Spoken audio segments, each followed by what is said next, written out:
And we're live. What is up, guys? I see the chat already. Yes, I could totally do a 4-hour live stream all purely on wild magic. It is my favorite mechanic in all of D&D 5e. And we're already right in here. We're going. We're diving right into it. Look at this. We got how many people? We got starting off with 20 people. Cool. It's a little bit later of a stream, guys. I'm not gonna lie. It is a little bit later. I'm gonna move my camera here a little bit. I'll just scoot over for you guys. I don't know. It's a little bit later than usual. Kid went to daycare for the first time this week, so that was something. So I wanted to push it back just a little bit to keep things, make sure I was not scrambling around like a madman. So yeah, and perfect timing on the wild magic question, Reno. This week's video is my D300 and my homebrew tips on how I handle wild magic. And then the week after that is my homebrew wild magic sorcerer and how I have homebrewed the crap out of the wild magic sorcerer, because the wild magic sorcerer rules as written is not very wild magic-y to me, especially 18th level ability. It's a whole thing, and how they handle controlling it is clunky. I could rant about that. But tonight is live magic. I was about to say wild magic live stream. Look, see, I can't stop talking about wild magic. What's up? Vin A's first live stream. Welcome. Avalon Inc. It's her birthday. Happy birthday. Avalon Inc. is one of the artists. Her and Scatterbug are my two main artists of the channel. They've been here for freaking a year, as you will see in the shout out. Been around for about a year. You'll see. Thank God I'm not alone. What's your favorite color and why is it purple? No fun allowed. That's a pretty fun question. It is purple. Second favorite color is red. It used to be my favorite color for the longest time. I was in denial. Favorite color is purple. Can't help it. Can't help it. Oh my gosh. Audio. That's why the audio is bad. I was almost good, guys. I almost started things off professionally. Oh, I started off with the stream overlays. I got all the stuff on. We got Scatterbug to defeat right here in the boss battle health bar. There we go. CH, what's up, man? Oh, yeah. It's okay. Opposite ends of the color spectrum. Ooh, yeah. The color wheel. Opposite of purple would be red, blue would combine together. So red, blue would be yellow would be the opposite of purple. So but I did not choose that for my other color. I just went red, purple, man. I just went for it. Anyway, enough color theory talk. This is a Dungeon Master Q&A session. How this is going to work is you can type #question in the chat starting right now. And I'll answer whatever questions you got. We'll fire through it. It could be a YouTube thing, a D&D thing, a Cogent thing, but I kind of want to keep it on D&D. I don't want to go too crazy with Cogent, because most of you guys are probably here for D&D. But hey, if there's enough, I don't know. We'll see. And super chats are already coming in. As you can see, the damage done. Avalon Inc. swings her artistic, she's a bard probably, with her giant two-handed brush. I just am imagining her as a weapon. She's like paint sigils in the air, and it flies towards Scatterbug, smashing into it, into the bug's carapace. Carapace? I don't know. 800 more damage dealt. Oh, that's loud. There we go, Avalon. See, yeah, I'm maybe a little ahead of you guys on the super chats. I can hear them coming. As you can see, every dollar donated is 100 points of damage to this guy. And once it gets, we figured this out last time. It's pretty interesting. Once the health goes all the way down, whoever deals the killing blow becomes the next boss. So, and if you super chat while you're the boss, I think it heals you. I don't know. It's crazy and it's kind of fun. So it's just a funny thing to add to super chats, and then the super chat things up here for the whole thing. So anyway, if you have a super chat question, it bumps you to the top of the line. Everybody else, you can ask #question, and my moderators will pick it up. I got the moderator chat over here, and that's how it's gonna rock and roll, guys. That's how it's gonna rock and roll. And if you have a next level question, I'm gonna do this, and I'm gonna get real serious, and we're gonna have a real talk about the thing, and I might turn it into I might take your question straight to a full-blown YouTube video. So we'll see. Oh my God, Scatterbug healed himself. I use my mouse cursor, like y'all can see that for some reason. Scatterbug healed himself. That's so funny. Heal me. How about thee, CH? I love that he's role playing his attack damage. And then Squad Blackout comes in with a fist bump. He's punching Scatterbug. Oh my gosh, that's funny. Take a second. Those things hurt, Steve. Oh, we have hashtag question. Toxac Okami. Hashtag question, is D&D satanic? It can be, man. D&D can be whatever you want it to be. I was not around during the satanic panic type situation, you know. I heard about it. I've talked to people that have experienced it or whatever. But I've never, I came on to D&D later in life, man. So I was a huge video gamer back in the satanic. I don't know if I was even alive during the satanic panic, but I have ran D&D games that revolve around demons and devils, and I've ran D&D games that don't have any of them at all. Or I've ran a D&D game that's like in a post-apocalyptic future, so definitely not using the D&D system. So heck yeah, man. Oh, TJ Tibbetts has got a question. Oh, did you? TJ Tibbetts donated $7.95. I think that was probably the exact amount of health to become the boss, and now he's the boss. That's funny. TJ asks, question, will your 5.5e have its own killer setting, and why will it have purple dragons? It's like you guys know me so well that you can ask me questions. Like earlier said, what's your favorite color and why is it purple? You can ask me questions and answer them partially all at the same time. I feel like you'll know me so well. Oh, that's funny. My 5.5e will not have its own setting, but I am planning on creating a setting. That is something I do have in the works. I have a in the works of some world building that's coming up. Right now I have wild magic thing that's going on. I have one more Cogent video I'm going to throw out there just to kind of see how it does. The first one did really well, so I have to follow it up just to see what's going on, but it's more of a homebrew twist. And honestly, I learned some D&D stuff about this video I'm making that I'm actually going to be implementing into my setting that we actually just talked about from, I've been actually talking with Jazza and Dave, the narrator. He's the main DM of their campaigns. We've been going back and forth on some stuff, and the way that he made a setting for Cogent was actually really interesting. I've never thought of doing something like that for D&D because D&D is so mechanics focused and so established, I guess. We're so open. It was a really cool, interesting way. So you definitely some stuff to take in from D&D. But then anyway, I have a world building series that I want to do for building your own god system, a deity pantheon, your actual world, kingdoms, war, history, relics, all that kind of stuff. So I have that coming out, but I'm gonna try and build that and let you guys in on that as I build that, so you can kind of see it happening. And then if it's enough interest is shown, then yeah, have a world setting. And I have plans for making a purple dragon, like a full-blown how the dungeon coach would run a purple dragon, or dragons in general. And then of course I'm just going to make a purple dragon as a example, like a full-blown example. Purple dragon, purple worm, purple griffin, purple halflings. Yeah, heck yeah. Quo, another super chat. We see some questions coming in. Where are my moderators at? Where are my moderators at? I don't see any questions. Am I flying solo here, guys? Am I flying solo? I don't know. I don't see any of my moderators posting questions in the live stream chat. I don't know. Let me add everyone here. Hello? I'm gonna be ready though. Let's go. Scuba Steve. Oh snap, purple rain. Yeah, purple anything, man. It's all good. What's up, Fry? Okay. Question. Hashtag question from Scuba Steve's OP. What would you recommend for a DM monster stat block? Oh wait. I'm interested by this question. I don't know if you're asking like a DM monster stat block, like if they wanted to attack the DM. That's interesting, and that's meta. Scuba Steve, I really want to answer your question in the way that you want it, especially since it's a super chat. I appreciate you, bro.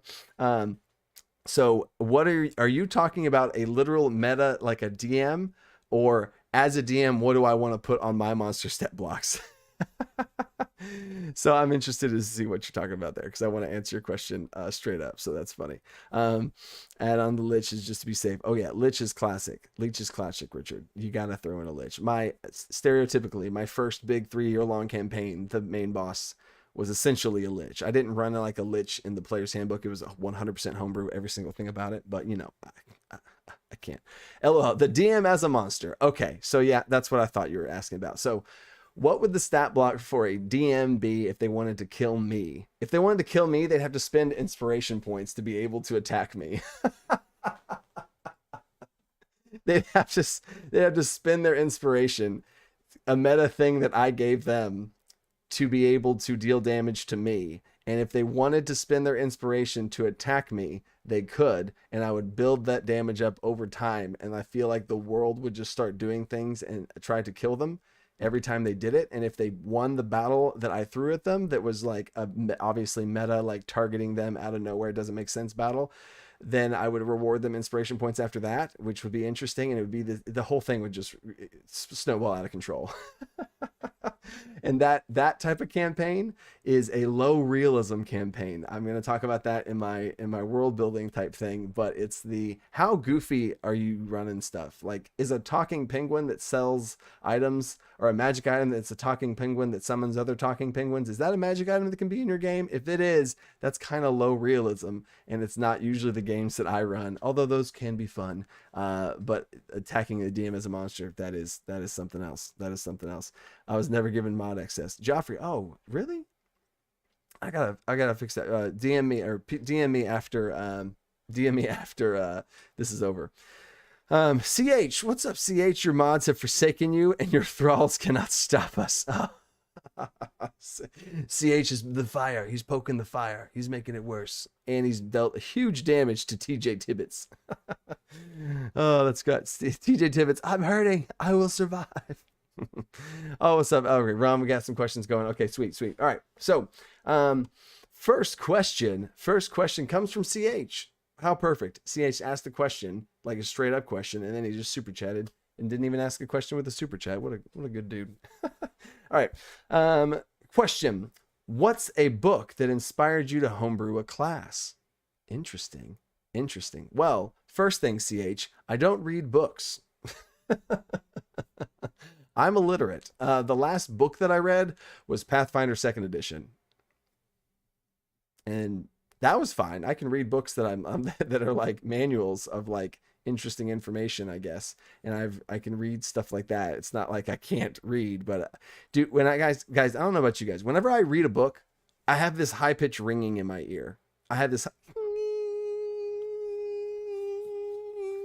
I'm just trying to read the freaking book, and my mind starts wandering. I start thinking. I don't know. And I've read books, and I start homebrewing the book about like, oh, what would this mean in D&D if I'm reading this? Oh, that's interesting. What kind of, they're doing, like, you know what I mean? Even if I'm reading something that I just can't do it.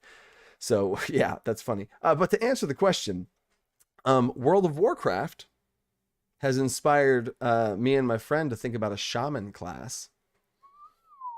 Ooh, that has inspired me to make a class. Also, Goku from Dragon Ball Z, that would be a pretty cool class, because if you try and homebrew Goku, like truly homebrew Goku, it either is just a broken monk or a broken sorcerer or a multi-class that takes too long to be able to just, and then the barbarian for the Kaioken or the Super Saiyan, or however you want to try and mesh that together. Maybe you get Druid because you transform, you get temporary hit points, and you can get knocked out. Oh man! So you'd have to make a class that truly do Goku, for real. But yeah, is that why I became a math member? Math teacher, more numbers and fewer letters. Yeah, Kino.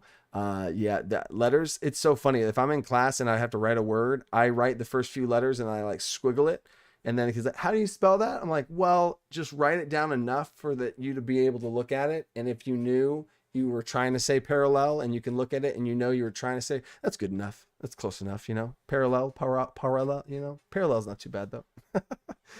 An illiterate coach, hey, that's exactly, I know math and science. I coach pole vaulting. It's heavy amounts of physics. So much physics involved. Lots of calculations I make between each jump. The first practice of the year was today, so that was fun. No words though. No words. No words. So yeah, shaman class that has like totems and stuff. Lots of cool stuff there.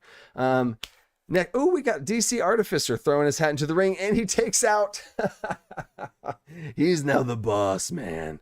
He's now the boss man. DC Artificer has 2005. The health of these things keep getting higher and higher. That's funny. The power of the dark side. The dark side of the force. I've been watching a lot of homebrew. I'm in D&D mode. I've been watching a lot of Star Wars breakdown theory stuff. That's really funny. Thank you, DC Artificer, $9 super chat. He is the dark side, so I am voting for you, man. I am 100% dark side fanboy. So you got me. Next question. I'm going to try and go through the questions a little faster. Here we go. What is your opinion on using gold pieces for experience, especially in exploration-based games? That is very interesting. Bob Moore is question. That's super interesting. Super interesting. I think that's definitely a way to handle gold. I think gold is drastically misused and probably the vast majority, I was going to say everyone, but you can't be, overact like that. But gold is misused massively in D&D and probably just tabletop games in general. It's something that everyone wants, and then they get it and they're super excited that they get it, and then they end up having too much of it, and then now it just loses its value. Because if you have a surplus of it, supply and demand, like nothing matters, and then then it starts getting ridiculous, and you can buy whatever the heck you want. Like it's crazy. So if in your games you want to use it for experience points, totally. I personally would not do that. I have a different way to use gold and make gold more enticing and more appealing and stuff like that. I would say it'd be cooler. See, cooler. I don't think cooler is a word. More cool. 2 + 2 is 4. I think it would be a better idea.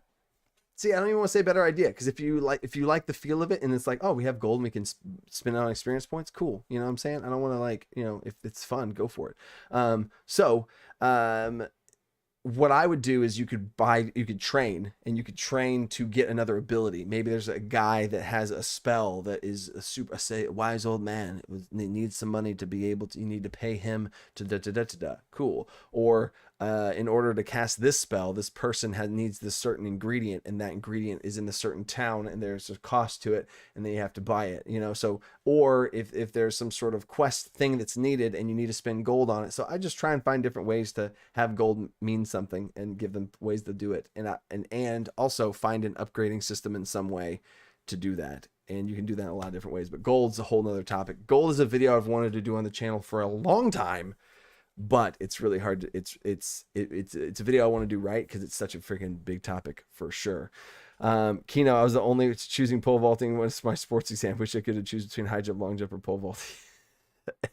Choose pole vaulting in my sports exam. Oh goodness, that is quite the that's quite the challenge. It's probably the hardest sport as far as technique goes. It's pretty crazy. I know golf swings are also hard, and there's some other things, but that's a whole nother topic. Fry Minis with the super chat. What's up, Fry? What's up, Fry? Thanks, man. Designing a furbolg racial feat. You got 30 seconds now. Go. Now admit mine is better. A furbolg racial feat. Furbolg. Okay, so you're a nature lover guy. You can go invisible. You can talk to little animals. Racial feat. I got long limbed, which is from a bugbear. I'm thinking through my point by feet system, which my point by feet system is quite a beefy thing if you want to take that on, bro. I forget what your racial feat is. I forget what it is. But if I see that's the thing, and I'm going to use Fry Mini's question. Me and Fry talk all the time, so he's gonna hopefully know where I'm going with this. I'm going to take this point. Shout out to my point by feet system. Thanks, Fry. Is I would have to know what the full furbolg is. Like I would have to get into the headspace of my furbolg, because if I pick a furbolg and I don't use my point by feat system to create it from scratch to know what I want to do. If I want to pick a Furbolg, I want to know like what I want to do. Like, why am I picking a Furbolg? Do I like the invisibility thing? Maybe I give them a feat that lets them stretch that part out, or be able to grant like a feat that lets them touch someone else and grant their invisibility, that little momentary visibility, to someone else and impart their powers into others. Or is it the nature thing and I want to be able to legitimately just permanently speak to animals in bigger ways, or mentally, telepathically speak with animals, or expand on whatever different parts of all that type of stuff is. Oh, what's up? Narrator Dave is in the chat. I was literally, dude, I was just talking about you. It's funny. I guys, I talked about Cogent a second ago. Narrator Dave is the narrator for Cogent on tabletop time. He made a whole magic system, racial system that has inspired me to do something for D&D as well. So I'll make sure I throw that in there in the video. But shout out to Narrator Dave and his next level Cogent DMing, or narrating. That's what they call it over there. Game master, narrator type stuff. So what's up, Dave? That's awesome. Thanks for swinging by, man. All right, it's cool. Next question. Copying takes. Playing Potions ask, question, are you strict with components for spellcasters? Depends. I am as strict on components.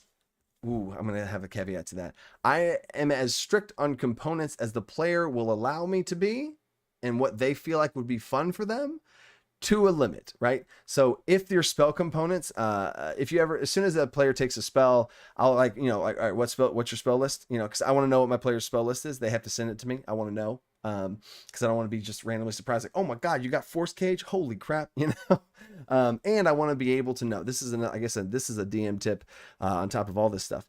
I want to know what my player's spells are, in good ways and in bad ways. I want to know what my player's spells are so I know what they're capable of, so they can't just absolutely trash a fight in a way that feels bad, to where the fight's like, oh, okay. And that's happened. That's not happened. I'm not immune to that. That has for sure happened before, even when I know their spell list or whatever cool combos they come up with. And that's awesome. I was prepared and they've beat it. Holy crap. That's next level. They feel awesome. I feel awesome. I'm proud of them. A little proud tear, and so I want to know what their spell list is so that I can thwart them and be prepared for that. And I want to know what their spell list is so I can set them up and make them shine in certain ways. If one of my players picks up jump for whatever reason, I love the jump spell. Jump's funny. I want to put something that lets them have the ability to jump. Like, I'm going to put a chasm in between them that's 30 feet wide, and I calculate this. Oh, the jump spell would be super useful here, and then let them be able to shine in this moment whenever I know the player's spell list. So see, that was a video. I should have done this. I should have done this and talked about it. That's the whole thing. I should have done a video on that. That was, I just got so wrapped up in the question. So my answer to your question about spell components is, I've had a player that has wanted to run spell components and literally track them. Every ingredient, every single thing. It was super cool. He described it literally like Caleb does on Critical Role. Super awesome. Very visual spells. Really cool. There was times where he didn't have the ingredients and he couldn't cast spells and he had to think outside the box. I loved it. It was so cool to see him play like that. But then I've also been like, hey, cool, you cast spells, let's go. And then whenever I do see the spell list, like I was saying a second ago before I went on my rant, I want to look at the spells to see if there's any spell list that has a cost component that keeps the balance of it, so that they can't just cast it like a crazy person. And it gives a little bit of choice, and like, okay, maybe I need some gold, which ties into the previous gold question, to make sure that I give gold some importance, to where if a certain spell costs gold and they have to spend gold, and now, ooh, I can't cast this spell, or a resurrection spell requires a lot of gold, all that kind of stuff. So cool. All right. Video on the jump spell. Jump. Yeah, I could totally do a video on the jump spell. A tribe of goblins stole kids that were trying to cook them in a pot. They were clamming and taught the kids to eat things that they can speak, then befriend them. Oh man, we're telling stories here, guys. What's your most anticipated? Oh, here we go. I saw this question from Time Hunter, so I just saw this. What's your most anticipated dungeon dad moment? What class is your little guy turning into? Right now? Oh man, what kind of class is he right now? Right now, he is, oh gosh, he's not a barbarian. He's really not crazy, like, yelling and stuff like that. Oh, he's a sorcerer. He's a freaking sorcerer, 100%. My son's name's Talon, Dungeon Baby. I call him Dungeon Baby. He's a sorcerer. He casts spells with his hands. Whenever he was little, he'd just be like this. He would just have his hands. We'd be on a walk and he'd be like, he'd just have his hands out. And then sometimes whenever he's eating, he'll just go like this. And I'm just imagining that he's like controlling this and like just like levitating stuff. I don't know. I just picture him being a little sorcerer. Casting spells with his make-believe hand gestures. Oh, that's funny. Bouncing in to jump in support. Appreciate it. Thanks for the support, man. Appreciate it. Just swinging by. Telekinesis, exactly. That's what he's doing. Okay, next question. TVN 525. Question: how would you make a low-level encounter like goblins, for example, more interesting without killing your players? Ooh, I like it. Ooh, is that what y'all were talking about a second ago? A tribe of goblins? What about a random encounter for monsters? Fix that. A tribe of goblins that keep the kids are trying to cook them in a pot. Oh, see? Is that what y'all were talking about goblins for? Okay. How would you make a low-level encounter like goblins, for example, more interesting without killing your players? Okay. So you don't like it has that you don't have to make, see, for me, interesting has nothing, it doesn't have nothing to do with difficulty, right? Interesting has to do with like the stakes. Maybe the stakes aren't killing the goblins. Maybe they're trying to do something. Maybe they're trying to cook somebody and you beating the goblins is stopping them from doing something instead of just killing them, right? Make them do something. That's interesting. Like, what are the goblins doing? Why are they there? Maybe the goblins aren't doing what you expect them to be doing. Like, so I would try to stay away from the, like, there's a cave of goblins, go clear out the cave and come back. There's a big goblin at the back, like that's lame, like I'm sure there could be some cool fight mechanics or terrain or something to spice that up. But like spice up the goblins to give them something weird, like have something weird be going on. Maybe they're not goblins. Maybe they're kobolds dressed as goblins. What? And they're trying to give goblins a bad rap, so people go out and kill all the goblins, but really it's the kobolds. Like, you can do so much stuff, especially low levels. Like, and I'm gonna go off on a little tangent here for this one. You need to set and establish. I have a whole video script that I started to draft for this. You need to set and establish early on in the game your player's expectation of what is actually happening. Like, you need to understand. You need to set the tone of like what you see might not be that way. Right. I actually had when I run some games up at the school at my school I teach at, and we had a little mini campaign, had a story arc, and it was done and it was over, and we started making new characters this week when we just came back. And one of the players was like, "Nah, see, if I do that, if I use this negative disabling characteristic," that's another thing from Cogent. I'm actually running a Cogent game with them. Hey, shout out to Dave. But I was like, yeah, if I have this disabling characteristic, if I say I'm really bad at swimming and I pick and I'm like, I just can't swim. If I say my character can't swim, you're going to call me out on it. Sure am, buddy. You know me very well. Appreciate it. I felt like a DM compliment right there of, if your character has some sort of depth or something interesting going on, I'm going to call you out on it. So with these goblins, throw something at him at the beginning of the campaign at low levels to make him question some stuff. You know what I mean? Maybe the goblins are friendly. You could, of course, you could do that trope or whatever. Maybe it's a bunch of people with green paint on their faces, and it's a bunch of gnomes that are trying to scare people. Scooby-Doo style. I don't know. Okay, that was a fun question. TVN. Thank you. Holy crap! What's going on? Coulter Wilson coming in with 50. He has to be the. Yep. Okay, he's the boss. Yep. He came in here and had to, wow, thank you, Coulter. Dang, $50 super chat. Question: in my campaign, a machine is being built within the Cliffside Academy, located within a never-ending storm. Oh, dude, the way you're describing this, man, I'm feeling it. All right, let me get back.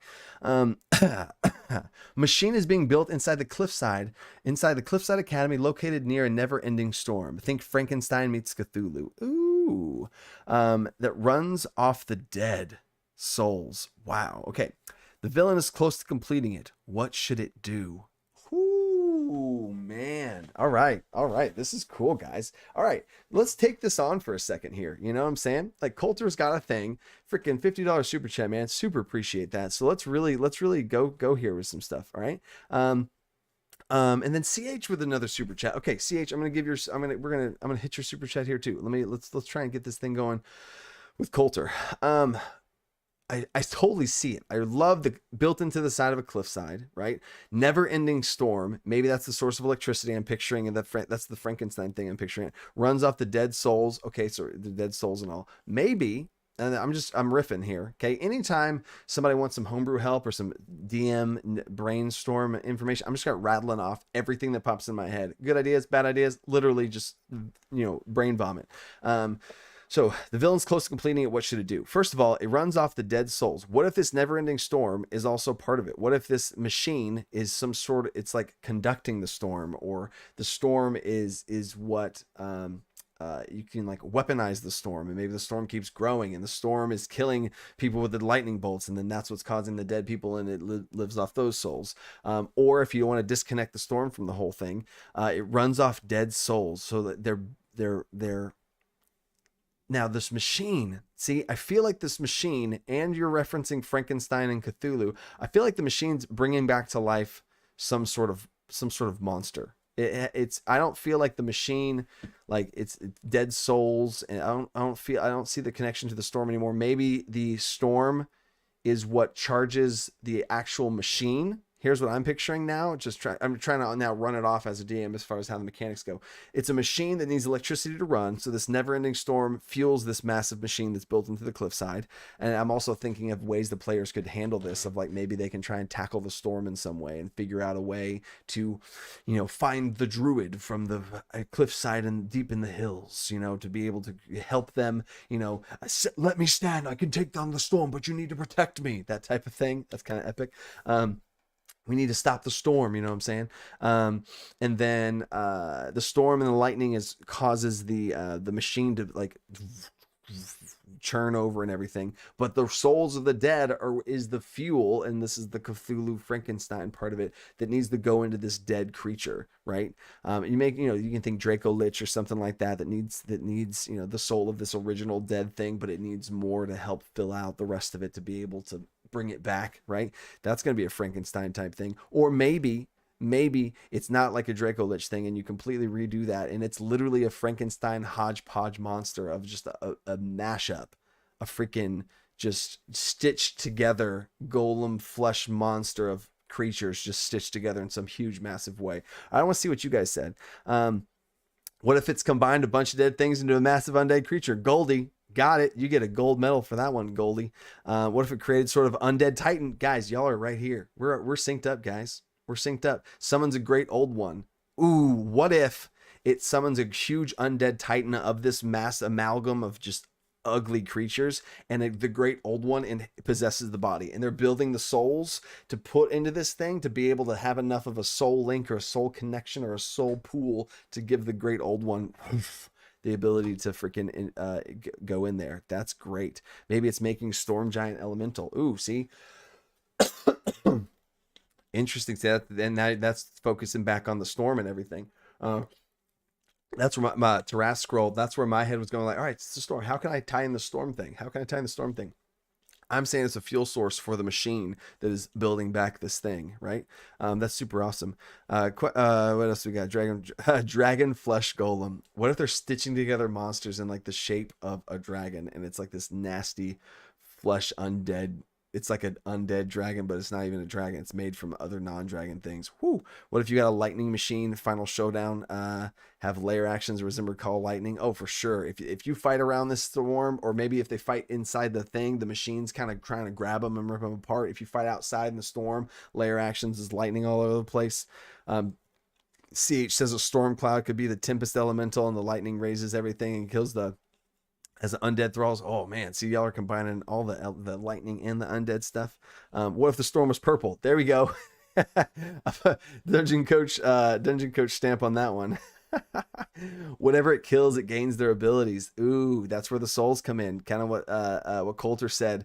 It runs off dead souls. What if? Oh, Coulter, hold up. Who said that? I want to give credit where credit's due. Hold up. Who said that? What if it's a storm? What if it takes your abilities? Goldie, you get a second gold medal. Goldie, I'm getting too excited. All right. What if the souls, it's killing souls, but what if it's killing specific souls, right? It's not just killing anything, it's killing specific creatures that it's trying to extract certain abilities, certain thoughts, certain knowledge, even to be able to extract and soak up into this thing to be able to get. Maybe it wants the killer instincts of this creature, or maybe it wants the knowledge of, you know, an actual person or something like that. And they're just collecting souls specifically. That's creepy. Whoa, that's crazy. Okay. All right, sweet. Thank you so much, Coulter. Awesome. CH. $15 super chat. Appreciate you. As usual, CH, every time, man. I have a secret ritual magic, a blood cult in my world that allows casters to substitute HP for gold material components in a 1-to-1 ratio. Players will be allowed to use it if they look into the right place. Thoughts? Interesting. Now, gold is a 1-to-1 ratio. There's some, you know, a lot of material components that are popping into my head right now. You know, you got 50 gold material components. I see that. But there's some of like 150 gold components, 500 gold components, 1,000 gold components, right? But if it's a ritual that multiple people could maybe jump in on, that might be able to help spread the load. And if you have a party that's trying to cast a spell, this would be cool. If this person learns this thing and you need 1,000 gold diamond to be able to revive somebody, and they die and you don't have the 1,000 gold diamond and you have to revive somebody, you got to go find 1,000 health worth of people, or sacrificial lamb. Like you could go round up like things to like, oh, that's gruesome, man. That's pretty cool. I'd sign off on that. That's cool. I mean, I think a 1-to-1 ratio is pretty strict as far as like health and gold goes. I guess you can recover health, you know, and it depends on the inflation in your world of how much a gold is worth as far as that goes. But I like that. That's gruesome. That's dark. I'd sign off on that. Heck yeah. That's awesome. And there we go. Let me get caught back with the chat. Hey, what's up, Hector? The temptation for evil. Metal dice versus normal dice. What's your preference? Honestly, Byron, I like normal dice. I don't know. I mean, metal dice are sweet, and I definitely have like 3 or 4 metal dice sets. And, you know, like if I was a player, maybe, you know, I'd like, all right, I got my metal dice. Ooh, I got to make an important roll. Let me grab my purple and silver metal dice, you know? Like, yeah, for sure, I'd have that. I got me some purple dice. I got me some red and black iron dice, like stuff like that. But I don't know. Plastic, man. Plastic's good to go. And they're heavy, and they're all I don't know. I just... clickety clack. Plastic dice. I'm not gonna lie. There we go. What's up? Okay, bye. Okay, sweet. All right, let's go back to the questions.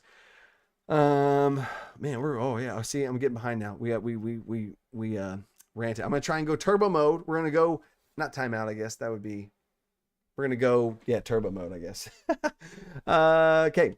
Goldie has a question. Perfect timing. Goldie, you just got 2 gold medals. How would you go about making one of my PCs king of 1 10 towns in Icewind Dale? PC's king of one of the 10 towns in Icewind Dale. Dang. That's pretty cool. King of Icewind Dale. Man, I think I feel like you'd have to really earn that. Like if they're spending enough time in this town and they build up the renown in this town to be able to be known enough and all that kind of stuff, and if there's some sort of political unrest, you'd have to really, like on multiple different fronts, you'd have to sew in to be able to overthrow and like really flush out as well, because you normally wouldn't have to flush out something like this, like the hierarchy. Whoa, we got a super Andy, thanks for the super chat, man. $25 super chat just out of nowhere, and Andy takes over the 3,000 health boss spot. Thanks, Andy. Doesn't even ask a question. He just comes in and donates. Thanks, man. Appreciate you.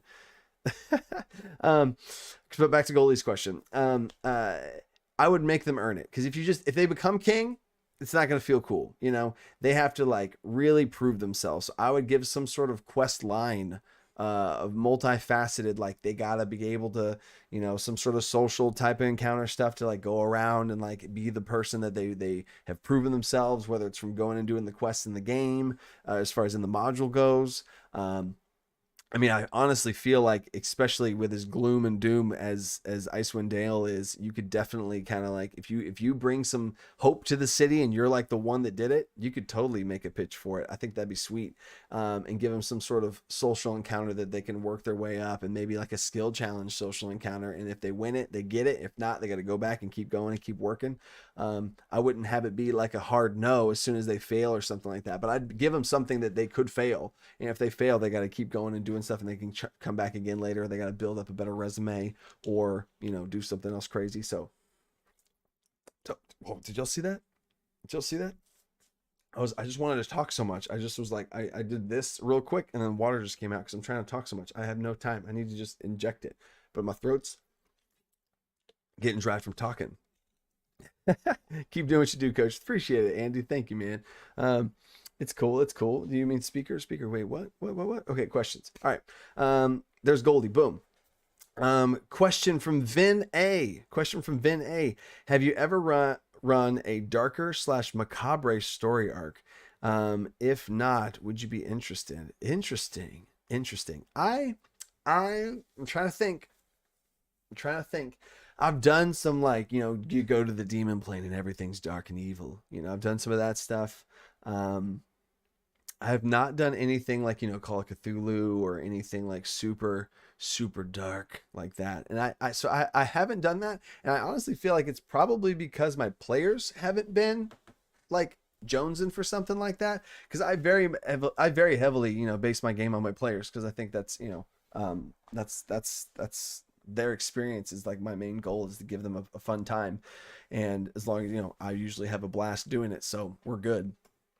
So that's why I haven't done it. So would I be interested? It's probably not on my own personal thing. I like probably that's not on my like favorites list, I guess you'd say. But that's why I probably haven't done it, is because my players haven't been interested more so than myself, Richard Snow question: what are your opinions on the weapon system and how would you do it better? Richard, do you know about this? Did you I think I've been talking about this on my Patreon channel sometimes. In about 2 months, 1 month, in about 2 months, I have a weapon system that I'm going to be releasing to my patrons and stuff that I've been working on for a while. You can ask Kraken. It's been a while. So basically, the weapon system that I'm going to be making is going to have piercing, slashing, bludgeoning weapons of different kinds, of two-handed variety, of versatile, one-handed or two-handed variety, of one-handed variety, of a thrown, all that kind of stuff, right? And it's going to give a little bit of different weapon properties. I'm going to try and really give some different feel to slashing, piercing, and bludgeoning, more so than just you take. And I've always thought this is kind of dumb in D&D. You take 5 piercing damage. Make sure it's piercing damage. You take 4 slashing damage. No, is it piercing or slashing? I don't. You know what I mean? Like, it usually doesn't matter at all, right? So I want to try and shake that up. So I'm gonna handle the weapon system in kind of a not necessarily a feat type way. I think that's what Tasha's did. They tried to handle the piercing, slashing, bludgeoning from feats, but as you can tell, I don't do feats. I do point by feat system. That's a whole nother thing that I have already that I released last week or last month. But yeah, that's how I handle weapons. I'm gonna dive into the piercing, slashing, bludgeoning, and dial that up. Sweet.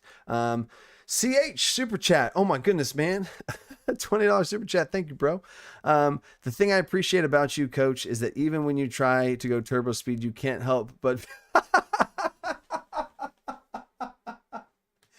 that's so true. I did try and go turbo speed and nothing changed. Oh wow, dude, thanks, man. I appreciate that. It's like you called me out, but you called me out in like the nicest way possible for a nice thing that I do, I guess. It's so hard to go turbo mode, guys. Like, you guys ask a question and I want you to be able to leave being like, all right, sweet, I got it, So there you go, man. That's funny, and that's why actually I see DC's link in my Patreon, all the stuff about my Patreon. But like, oh my gosh, guys, y'all are killing it tonight. What is happening here? I want to start doing it eventually as my Patreon grows. It's going to unlock a Q&A for my patrons, because I honestly, like, I feel like the internet is so huge, and the amount of videos I have literally a list of over 200 different videos that I want to make, and I can literally only make 52 videos a year. You know what I mean? And it's just from time and my goodness, but there's some things in the works that's going to be increasing that here, hopefully, within the next few months. But anyway, I want to be able to try and answer more people, and the live streams I only get to do, 2 times a week, again, for time and all that kind of stuff. And the coaching season just started, like I said earlier. So there's only so much time, and I want to try and do it as much as I can and help you guys out. So I appreciate that, CH. Thanks, man. That's funny. And Andy comes back in and reclaims his spot down here. I just want to make sure you see the 200 before the stream. What? Oh, you literally did the 200, bro. I want to make sure you make it to 200 before the stream is. Look at that. We hit it. That's 2 streams in a row, guys. That's all. That's so awesome, guys. That's so awesome. Like it just helps. Like, cause again, like I try and have, I have literally tried to fine tune my time to be as efficient as possible with whenever I have like content creation time. Like I'm sitting on the couch, we got 30 minutes before I'm going to go to bed, and my wife's feeding the kid, putting down, I got 30 minutes. Here we go. I'm going to try and do this, and I try and constantly, with every little gap I have, try and create stuff for you guys, and be able to do stuff like this too. So I appreciate that, Andy. Thank you so much. That's awesome. I was going to be the next one to super chat. Oh, sorry, Eva. Y'all are crazy. Y'all are crazy. Axile. Did I say that right? Axile. Thank you for the five, whatever that symbol is. Thanks, dude. 365 days in a year. That's 365 videos. Chop. What are you doing, man? What are you doing? Dude, do you understand? That would be nuts. 365 days in a year. If I made a video a day, man, the quality would just be terrible. Quality would just be terrible. Now, I'm not trying to say terrible. Like, as y'all can see, like we're talking about some solid stuff here. I could definitely pick a topic, and I could make a video a day for a year. I could totally do that. But then I feel like instead of being efficient, and like as we're talking here, you've seen me be like, okay, so well, you know what? Ooh, let's think here. And I'm being natural, and we're talking and stuff. But if I make a video script, if I really focus in on a video script, I am trying to make the most efficient video for that literally possible, right? So that if you need that thing solved, you are going to get it with my video on that. That's my goal, right? So that's what I try and do. And I can do that better through scripts and through thinking it out beforehand and really flushing out, like horror. I did a whole full-blown horror video, and I really wanted to help people with that, especially with the Icewind Dale thing. And I was not as comfortable with horror, so I wanted to make sure I was better at it, and that just takes time. So that's really funny though. And I know you're only kidding about that, Axile, so I appreciate that. Whoa, what's happening, guys? What's happening? Y'all are going crazy. Y'all attacking people? Oh, we got Colin. Collins is the boss now. That's funny. Avalon, I think Avalon was trying to take over the boss spot, but then Colin came in and got the killing blow. Avalon with the super chat. Question. Happy birthday. What are you doing super chatting on your birthday? Stop it. Question. Was there a question I really wanted to see answer about how to end a long running game? There was a question I really wanted to see answer about how to end a long running game. That's interesting. That question was asked. That question was asked a while ago, as far as how to end a long running game. Maybe I have this be one of my DM rant questions. So here, I'm going to come back to that in just a second, Ava. I promise. Colin Skeel is the new boss now. Thanks for what you do, Coach. I love your homebrews. What sports do you coach? I coach volleyball as my second sport, because every coach has to coach 2 sports, so it's not my main thing. But I coach volleyball. I have every year. That's a whole nother conversation. But my main sport's pole vaulting.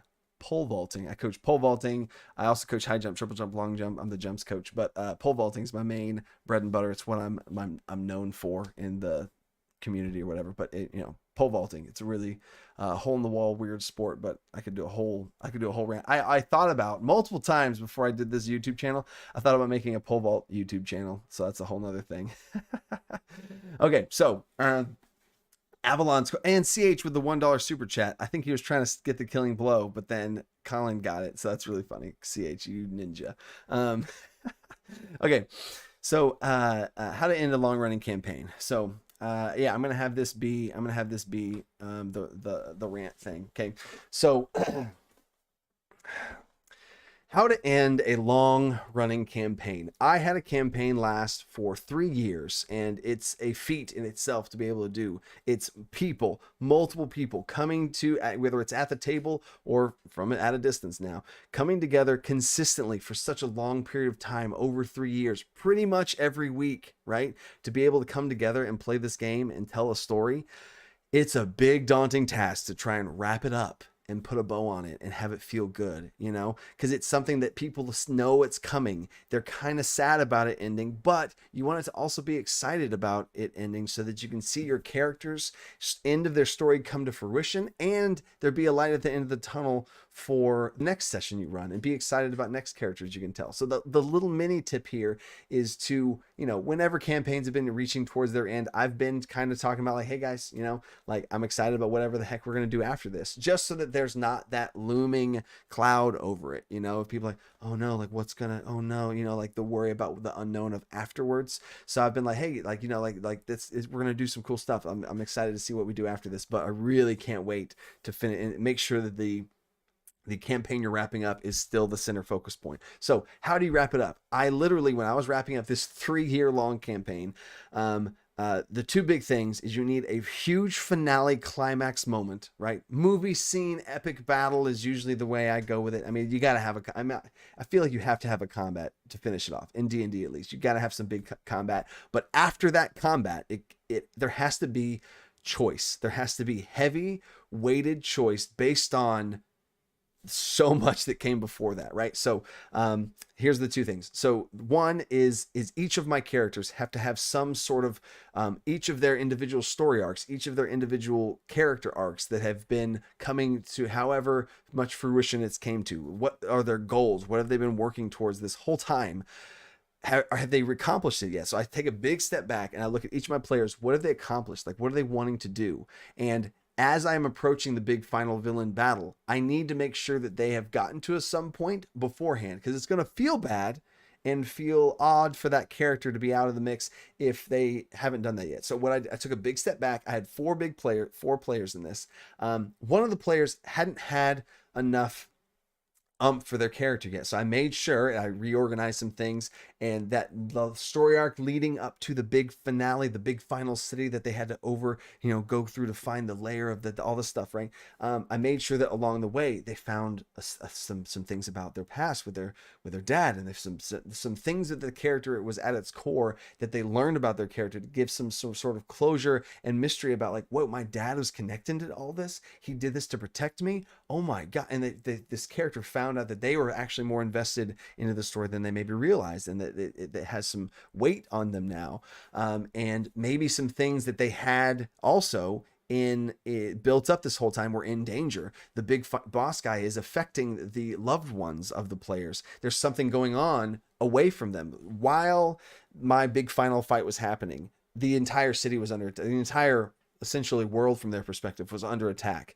Their loved ones were in danger. That if they left, like it might be too late. The only way to stop it, all this is building, right? This climax, right? The story's climax is building. The fight that's about to happen, everything's building, right? So you have these goals that are about to be attained, not attained yet, but about to be attained. And then you have these stakes that they've been so invested in, whether it's NPCs, whether it's items, whether it's whatever, or the things that they've built, like their farmland that they've established over the course of multiple, months or even years in your own campaign. All these things are in danger, that this is part of building up the climax. And then the big final fight to be the tipping point over the climax has to be huge. Like, you have got to blow that fight out of the water. And it can't be something that's like, oh, whenever you're balancing it, you have to go crazy. Like, you have to go crazy. In my fight, now again, I'm homebrew man extraordinaire or whatever.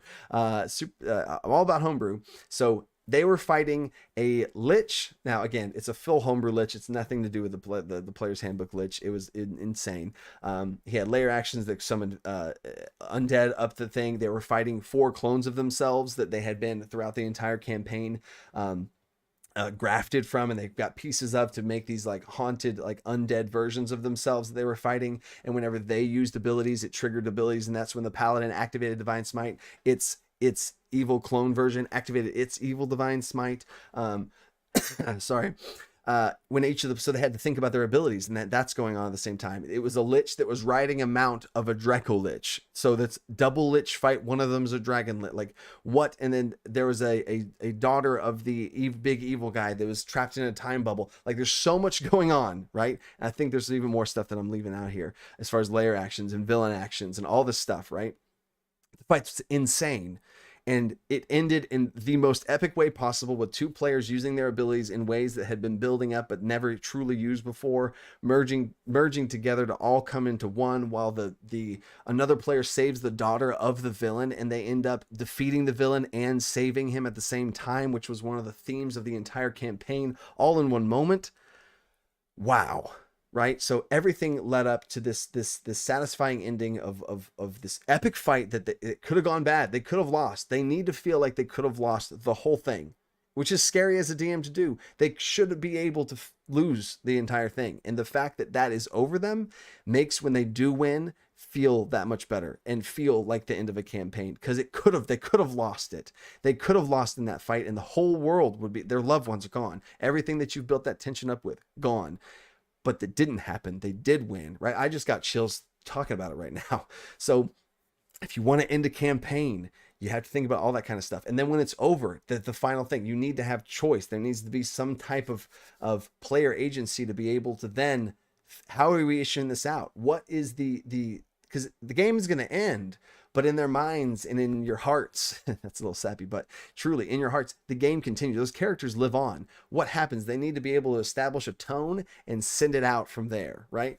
So I'm not going to get into my specific one because that's a whole nother long story, and I've already ranted for long enough about this, but they need to have some sort of big choice, like the thing that they just accomplished, whether it's killing a boss or finding a source of magic or undoing a curse or what happens. Give them some sort of choice in how things play out in the world after that, right? Especially if this is the end of a big campaign and usually they're really high levels, or even if they're not high levels, like what do you do with this thing you just found? You just have the wealth of an entire thing in a dragon's lair, this entire city. What do you do with this gold, you know? And that should determine what happens after that. And they feel like their characters and what they've established to be their characters are going to go on and forward, and their legacy will live on after you're done playing. I think that's the biggest thing that you want to make them feel, is that their characters live on, and in that little character in their mind, when they think about it in the future, about what their character's doing now, they should smile on their face and think about what their character's doing because of everything that led up to that big final moment and the choices they made at the end to settle that all in. So, that's how I would end. Trying to be not too specific to my campaign, but just broad enough in general, is a lot of things to keep in mind to give a true send-off to that epic long campaign you got. Peace.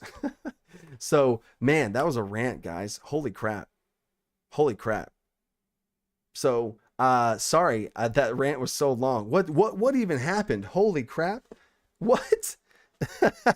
We have so many super chats. Oh my gosh, what is going on?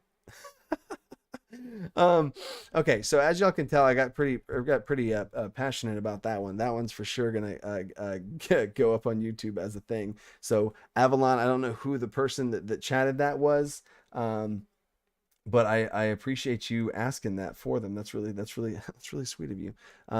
No, yeah, I can't see that. I'm looking through the questions. All right, let me go through these super chats. What the heck happened, guys? I start talking about answering a question, and then we get like, what is this, 6 super chats? Holy crap. DC Artificer, $23 super chat. Thanks, man. Are you healing yourself? Has DC Artificer been healing himself to stay alive? That's funny. TJ Tibbetts, problem solving videos are the best video interaction per click analytically. Problem solving videos, yeah.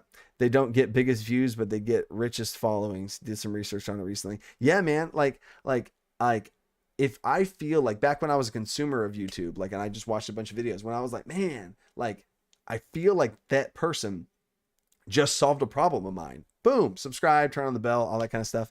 In fact, subscribers, I just recently, I did a rant on this recently. I was talking to some other YouTube people. Subscribers do nothing. It's when you turn on the bell. So I would be like, oh my God, I turn on the bell for this person. Really, this person has some good ammo, good stuff to help me with. So, I totally agree. Totally agree. But yeah, they're not the most viewed videos. So, there's that. Quasum's Dungeon Dad. Yeah. You're a Dungeon Dad too, man. um, a volleyball channel, no fun allowed. I'm not going to be doing a volleyball channel. That's crazy. No coaching channels. CH. Okay, coach, $1 for every question answered from now until the end of the stream. Oh, that's funny. That's funny. But see, honestly though, like I feel like I'd still wouldn't be able to do it. Like I'm gonna give it a shot here just for fun because I went on such a rant there. I feel like I went on a rant too long. I feel bad for going on such a rant, but that actually is what you made fun of, nicely pointed out about me earlier, is that fully going through questions. So I'm gonna have a turbo mode, but I'm gonna try and have it be a true turbo mode. We'll see how it goes. Exile question: bring a coach in real life. Have you ever developed and designed any homebrew rules for D&D specific game? Wait, what? Bring in a coach in real life. Have you ever developed and designed any homebrew rules for a D&D specific game? Are you asking me? Oh, are you saying that for me to go get a different coach, like a coach that I work with, and bring him in here and ask it to design homebrew rules? Being a coach in real life, have you ever developed and designed homebrew rules for a D&D specific game? Wait, I homebrew D&D games, homebrew rules for D&D specific games all the time, like constantly. So yeah, Axe Out. I homebrew a lot, and a lot of times my coaching background, I think, has made me a better DM. I think I could do a whole rant on that as far as being a better DM for sure. And there's different things wow, that I could talk about that for an entire whole thing about how coaching and the mindset of that has affected my D&D life or game. So heck yeah. Scatterbug, last minute attack. Is it enough to retake the championship? Avalon is the new boss. What the heck? Look at the little icon here too. Avalon's the new boss. Oh my God, she has 4,000 health now. That's crazy. Last minute attack is you can't retake the championship. What's going on? I'm still going through. DC Artificer, $10 super chat, just for no reason. I'm sure he's trying to attack the boss or something. Not killing me off, bug. He healed himself. And then Andy said $11 just because. And then Avalon comes in, steals the killing blow. Oh my God. That's so funny. That's so funny. Happy birthday, Avalon. That's funny. I think Andy got it down just low enough for Avalon to get the killing blow. Oh my God. That's so funny. That's so funny. It's your sketch. Look, Avalon's one of my artists. Look at her awesome little sketch right here. Look at it. Look at that. It's so cute. It's so cute. Okay. Here's what we're going to do. This is the test for myself. I know we're overtime right now, but we're going into overtime. Literally, we're going into overtime. Look at this, guys. I'm not streaming on my phone anymore. I just had that moment. I used to live stream on my phone constantly. I'm going to do 3 minutes. It's 9:02. We'll go to 9:05. I'm going to do 3 minutes and the alarm will go off. I'm going to answer as many questions as I can. And I'm literally, this is going to be, maybe it's going to be funny. I don't know. But keep in mind. Okay, I'm going to tell this to myself so I can feel good about this. But I'm going to answer as many questions as I can. And I'm not going to look at the chat. I'm going to try and just blaze through these questions as a test for myself and see what happens. Okay. 3 minutes. How many questions can I ask? Keep in mind, if I do answer your question really quickly, I probably feel bad about it. And you're going to see it in my face that I feel bad about it, but I wouldn't have been able to answer your question anyway. So at least you get something. Okay. So here we go. Okay. 3 minutes. I'm going to hold it like this. Can I hold it like this? What's happening? Okay. All right. 3 minutes. You'll hear the timer go off. How about that? Okay. Here we go. 3 minutes. Where's the first question? Here we go. Boom. What are your tips on role playing, like for someone who is new to it? For role playing, pick a quirk, get a quirk that's some sort of weird thing that you do, and be able to lay in on that and kind of do some sort of, like, my character is, I have a whole NPC free NPC thing in one of my NPC creation videos. Get a quirk and do some weird quirky things and help yourself by giving yourself some things you roll on randomly to help give yourself personality quirks. So you have an emotional spectrum and a weird quirk to help you role play. What's the race of random monster that your players fixate on? For mine, it's their Kuatoa.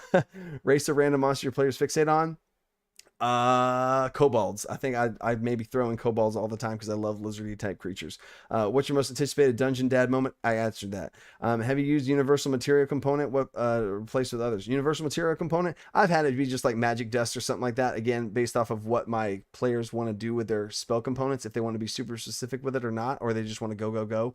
I'm just like, yeah, you cast a spell. And I've even had it just be you don't even have a component. It's just the pages of your book, whatever your flavor is that you cast it, and then I might implement spell components for the gold cost, like we also talked about earlier. How to detail Time Hunter. How do you the questions that was from Joffrey Mackinnon asked that, and then TJ Tibbetts, Yagal Advil. Sorry, I wasn't saying the names. How detailed do y'all run your economies? As detailed as my players get involved with the economy. Joffrey, how would you design a combo communal ritual group spell for an epic spell parts of a greater than one person spell?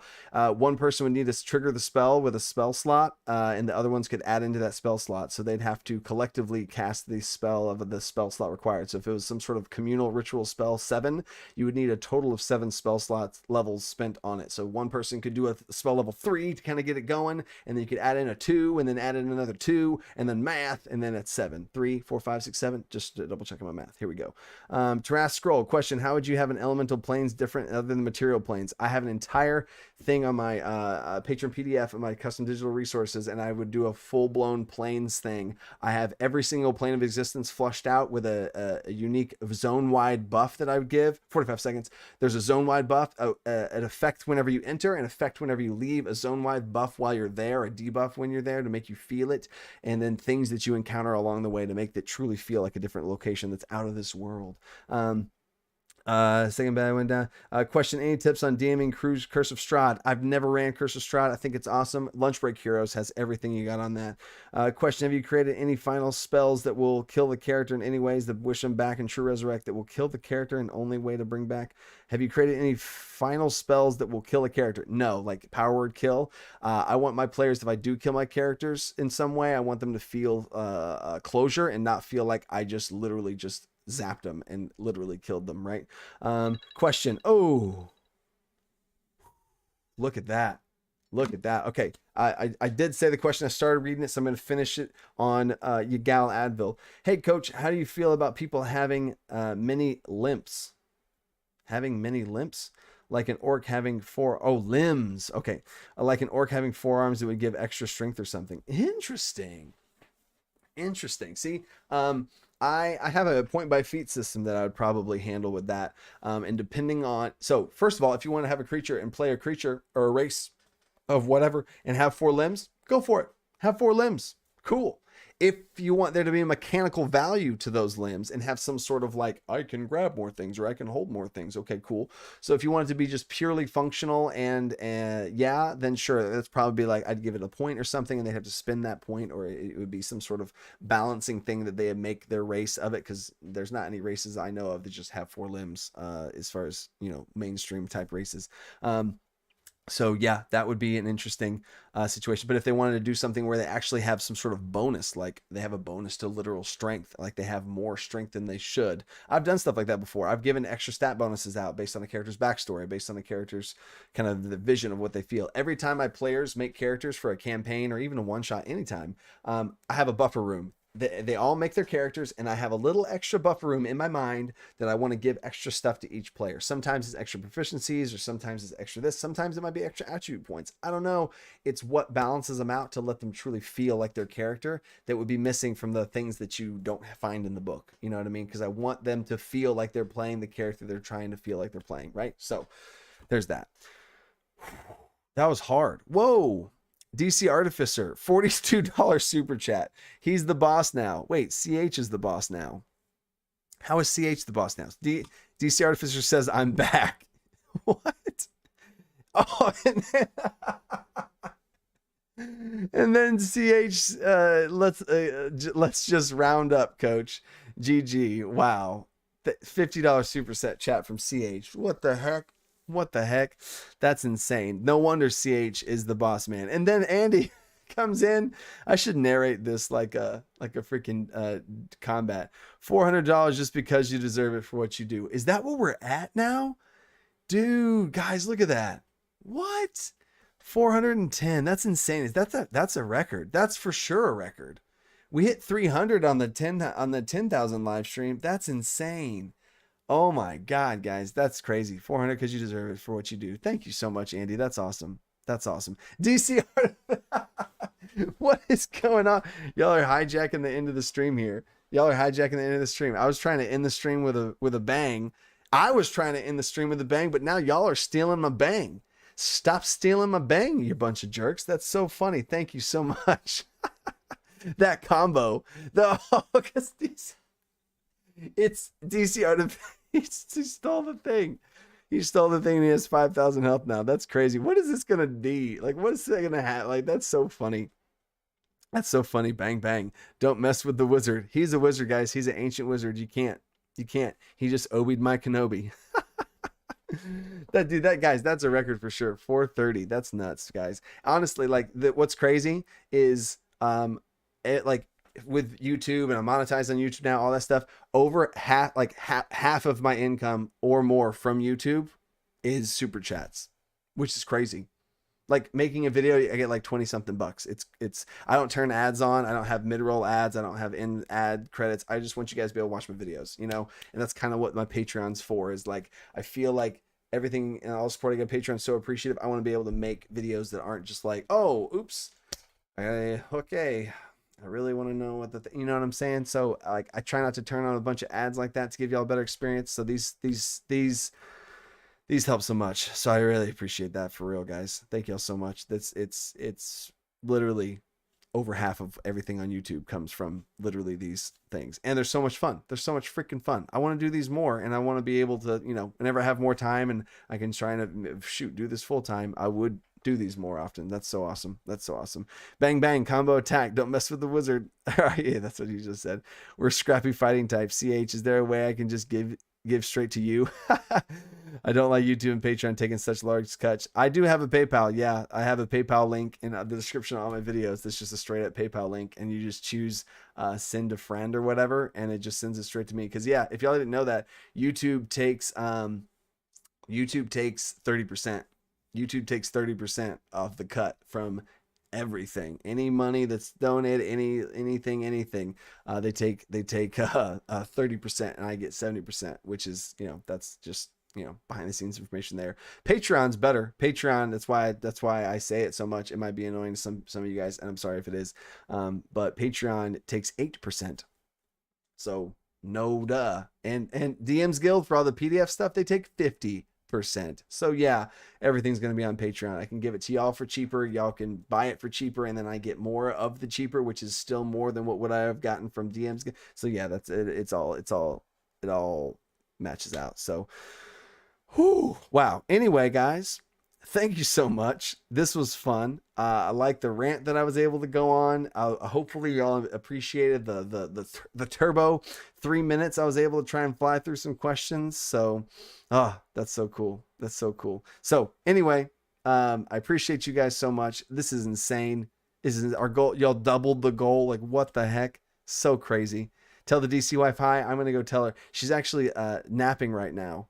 She's napping right now, and I'm going to go wake her up and then all that kind of stuff. So she can, she literally feeds a kid, puts him down, and then she goes to bed, and then I'll wake her up and kind of take care of some more, clean some bottles, get some food ready for tomorrow, pack our lunches, do all that kind of fun stuff. Yeah, napping at 9 p.m. Yeah, literally, because then she has to feed him in the middle of the night sometimes when he wakes up, because she's doing all that stuff. So, whew, yeah. Anyway, I know, risky move. That's why. But hey, I'm going to wake up and be like, hey, babe, like, what the heck happened? They went crazy in there. It was nuts. So anyway, I will add this question in my Patreon chat. What? I will add my question in the Patreon chat. Oh, yeah, do it, Jeffrey. Question, have you created any final spells? Oh, yeah. You answered the yeah, dude, of course. Just drop anything in the Patreon chat. Of course. Anyway, I appreciate you guys. You deserve it. Thanks, man. I try and do my best for you guys. So I appreciate it. Thank you so much. Stay creative. Think outside that box. And I'll see you guys next. I'm looking over here at the button so I can press the button in a smooth way. Peace.